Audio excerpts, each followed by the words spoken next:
Hi, everyone. You are listening to Stay a While podcast. I am your host, Tommi Vincent. Today's episode, NFL Draft Stories from the Vault, featuring NFL legends Bobby Taylor and Usama Young, part of a special series, Stay a While Draft Edition, was recorded live at the Power Players Awards and Mastery Reception at VU Studio in Las Vegas, Nevada. Powered by Power Hands and Vanguard Holdings Group. Now let's get right into our conversations. So joining me at the Stay a While table, I have my brother from another mother, Bobby Taylor. How you doing, Bobby? I'm great, sis. How you doing? I am doing well, and I'm so glad that I get to have this conversation with you. I understand that you are, right now, you are doing some things that are making an impact on the next generation of youth football players. So I want to talk to you about that. And I also would like, if you don't mind, you just sharing your draft story with everyone. Yeah, so my draft story coming out of Notre Dame, there was talk about maybe second round, possibly first round. And there was some talks about, do you want to go to New York? I was like, absolutely not.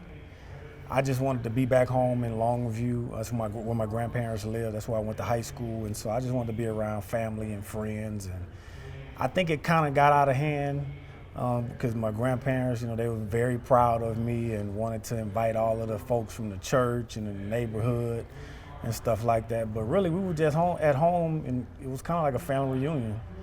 And it was something where we had a lot of food. For me, I really didn't have a lot of expectations just because I knew that it wasn't my pick. I didn't control it.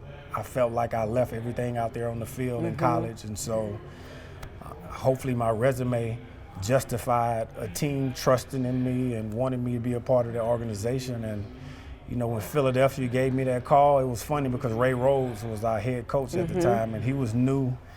And he called me, and probably the first 4 or 5 sentences, I couldn't even understand what he was saying. And I was like, excuse me? And he was like, boy, we getting ready to draft you. He's like, are you ready? I said, yes, sir, make the pick. And so he made the pick, and, the rest is history. I went out to Philly, the East Coast. It's really like one of my first times being on the East Coast. And so it was a totally new experience for me, and I just tried to embrace it. Mm-hmm. So as an active player, if you could rewind and replay something in your process of growth, what would you do over? I think one of the things that I would do over is, not try to satisfy everyone, right? Because when you go through this process, I think a lot of times athletes feel like, I may owe this particular person, I owe this coach or this person that worked at school or something like that. And I think that really takes a toll on you because, there are certain things that some people expect, right? And here I am, I wasn't even 21 yet. I was 20 years old when I got drafted. And so having all of those different expectations from other folks, I think weighed heavily on me. But, having a good support system and a village around me, my grandparents, my mom, my aunts and uncles, they kind of rein things back in because I think, especially now, if you are an athlete coming out, you need to have a hedge of protection around you because you're targets to a certain degree, especially now when you think about social media and, all of the different news coverage that sports get, and then especially the number one sport in America, football. Right. And so I would just say, step back, young fella. Don't worry about these other folks' expectations, right? You have enough that you put on yourself because that stress can get the best of you. So that would probably be one of the things that I would want to do different. That's some sage advice. You've recently started a flag football league and are part of the youth advisory committee with the National Football League. So, number one, I think that speaks to your love of the game, because that's not something you have to do. So there's something about the game that's inside of you that you love. And also there's something positive about the game that you feel it's important to. And I know I'm kind of putting some things on you, but for you to take an interest in that way, there's got to be something that you believe is some connective tissue for young people. Absolutely. What are some of the greatest life skills you learned during your athletic career that have transferred off of the gridiron, that you're hoping will be a part of what you're doing with the youth league?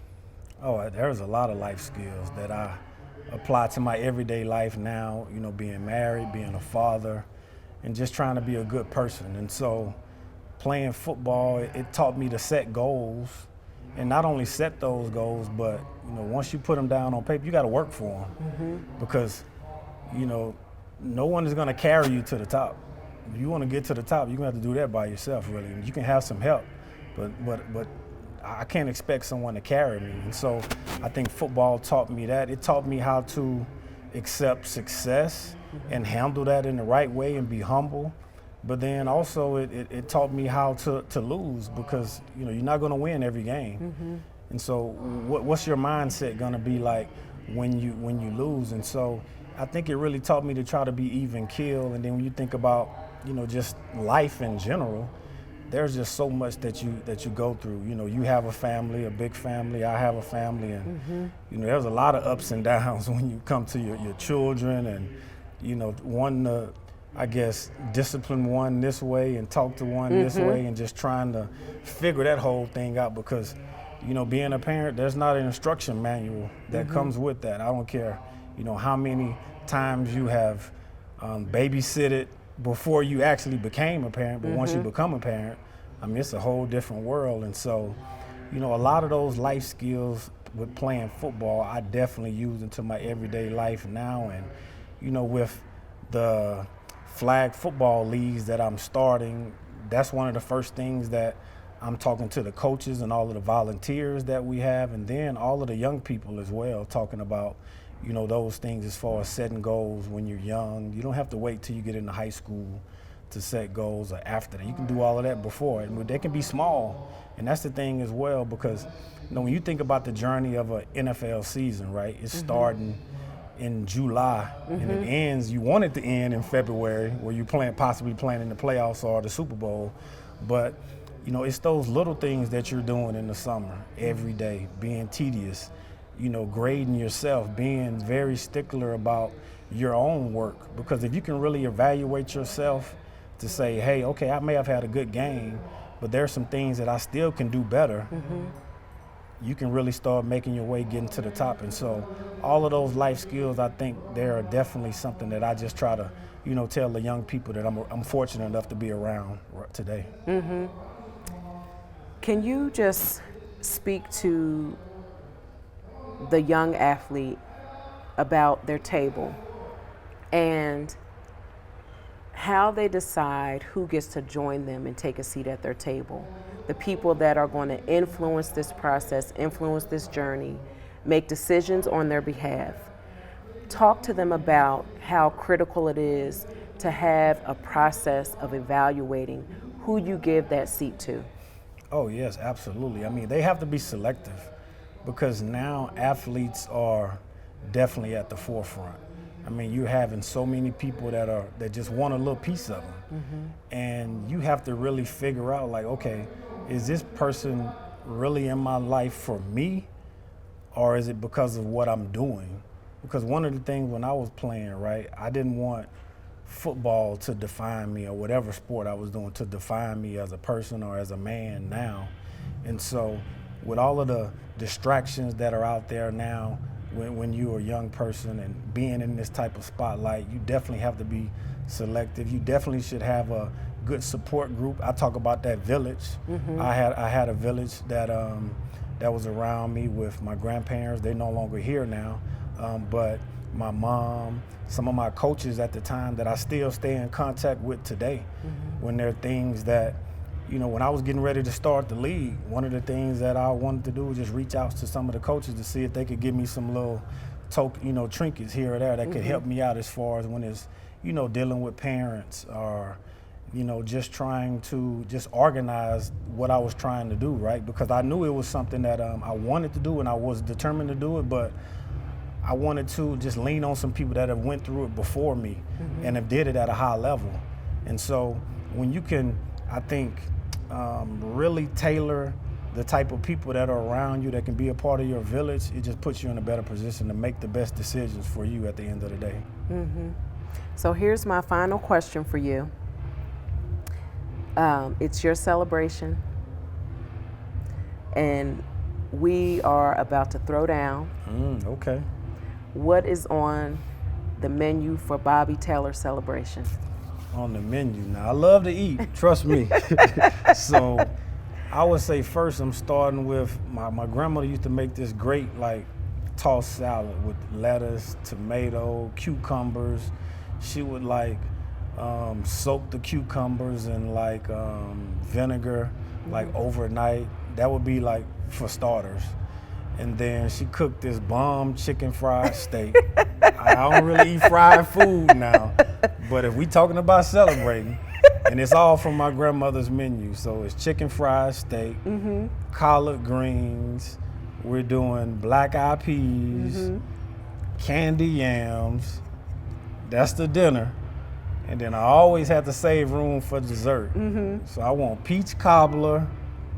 I want her famous pound cake, and she made it in this it's correct me if I'm wrong, like a bundt pan where you can see the little humps on the cake, whatever you call that. And she would just pour that icing on top of it, and I just wanted to just taste the icing first before I even got into the cake, and then I would end it with bluebell ice cream on top of that. Okay. So that's my celebration dinner. Listen, that's a throwdown. Right? A real throwdown. I might have to go to the hospital I'm here afterwards. For it. Hey. No, you won't. No, you won't, because that's from Grandma's table. No, you won't. Yes, ma'am. I appreciate that menu. But thank you so much, Bobby, for joining me at the Stay a While table. I appreciate it. Thanks for having me.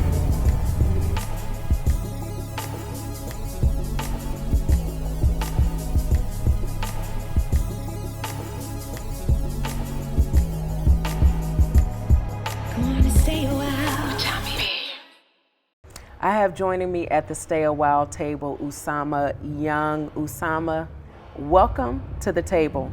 Thank you for having me. And Usama, you come to the table with components and pieces that make you unique to this time. Because not only are you a NFL legend yourself, but you also are on the forefront of putting programming and creating things that are necessary for the young men and the legends that are part of this NFL family and making sure that they are successful. Absolutely. So you have a unique perspective because you done been there and you done that. Right. So you know that there are some pieces and some things that can make the experience in and transitioning out of the game even more valuable for the people that are experiencing it, correct? Absolutely. So if you don't mind, can you just share with us your draft story? And I'm asking you that because there is a perception that it has to look one way. And at the end of the day, we know it's not about how you get there. Right. It's about getting in there and staying there. So can you share your story, because you have 8 years that you invested in being a player in the National Football League? Yes, I don't take that for granted. I know how privileged I was, how blessed I am to be able to tell my story. And when I think about the draft, oh my goodness, I think about, of course, what I saw people doing. I saw parties, I saw having all your family members there. And that was not my story, because I didn't know when or if I was going to get drafted. So coming out of Kent State University, I was a 4-year starter. I had heard that I would get drafted. I ran great numbers, combine numbers, and I heard it, but I always came up believing, don't believe the hype. DBTH, that was something that my brothers told me. That was something that was instilled in me. Like, don't worry about what everyone else is saying about you. You just do the work. And with that, it still was a level of uncertainty because I saw so many people before me not go. And I said, I got to prepare myself for life after ball. So on draft day, I was in the weight room at Kent State University for the first 4 hours of the draft. And this is when the first 3 rounds were on one day. And I was in the weight room for most of those rounds, and eventually my body started to give out. My family was calling me. Every time they called me, I was getting mad looking at the phone because I thought it might have been a team, and it wasn't. It was my cousins, it was my friends, it was my girlfriend. And I'm sitting there like, stop calling me, stop calling me. And eventually I left. I left the weight room. I went to get something to eat, and I finally got that call from the New Orleans Saints at pick 66, second pick of the 3rd round, and all of my family starts blowing up my phone. I'm not in front of a TV. I'm in the parking lot of Red Lobster in Akron, Ohio. And the first person I talk to after I get off the phone is my mother. And she's like, congratulations, great job, but you still need to finish your degree. Education was huge for me, and that was instilled in me from the beginning. So yes, I celebrated. I went in the Red Lobster, I signed autographs. I ate my Cheddar Bay biscuits. I had a good time, but the work didn't stop. Right after I did all that, I went back to the weight room and I went back at it because I knew if I was going to make it, I had to continue with the same work ethic, the dedication that I had beforehand.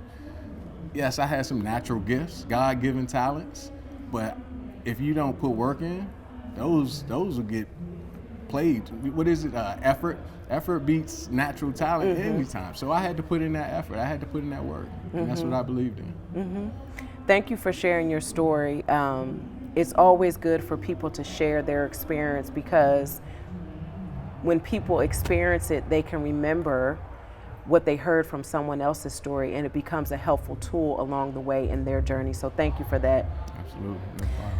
Throughout your NFL career as a player to current, you've been committed to philanthropic work.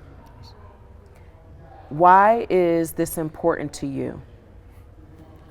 I brought up my mother from the start. My father was there as well. One of my most fond memories as a child was providing food outside of the White House. Like now, of course, it's heavily gated and secure, but early 90s, they didn't have that level of security, so homeless people were out there. And we would get together as a community and serve. So at 6 years old, I still remember being told to tell people thank you when you're giving them something. So I was giving out utensils and I was saying thank you, and I was wondering why I was doing that, but later on I learned they're receiving a blessing. You don't have to, but you're thankful for that, being able to bless someone with the opportunity, with a meal, with anything. So I came up saying, hey, thank you, thank you. So with that being instilled in me at a young age, it was something that I had to do, especially coming from Kent State University to New Orleans shortly after Katrina, seeing poverty at the highest level in so many ways, and then stepping into the Superdome when people were seeing that as their home. That was their home for a period of time, and they saw so much hope in us winning. I had to give back. And it started out as just speaking to children, and that's a huge thing, but speaking to children, going to schools, and then it was building homes, then it was providing meals, and then it was, you know what, if I'm gonna lead, let me instill some of those same values in the next in line. And let's put a name on it. And every time I was speaking to youth, I was saying, hey, I believe in you. I was encouraging them with that statement, and you saw them light up because so many people were doubting them. So many people didn't believe in them. And to be able to share that, it's like, oh, I got to. This is my passion. This is why God put me here, to serve and inspire. Yeah. That's exactly how I came into really wanting to do community work. And it wasn't that someone said do it. I had the visuals growing up with my grandmother and my mother. From a little girl, they worked in communities. My grandmother, she was the director of the community center in the neighborhood I lived in. And so it was something to me that was just, this is just what we do. We didn't even have to think about it. And when we're able to set examples just by showing, you don't even have to say anything. Your actions speak volumes for you, and those actions become seeds that are sown into the people that have an opportunity to watch that, especially young, impressionable eyes. And so that's just a word right there for the guys coming into the National Football League. You can make difference in community through your actions. You don't have to necessarily start your own foundation. You can connect to community organizations that are grassroots, that are in the nitty-gritty of things and are doing things. And just by you showing up, you're inspiring the next young person that they too can contribute to community, just like you're doing. So kudos to you and kudos to the examples that you had in getting you there. Well, thank you. So this is my final question for you. We are celebrating.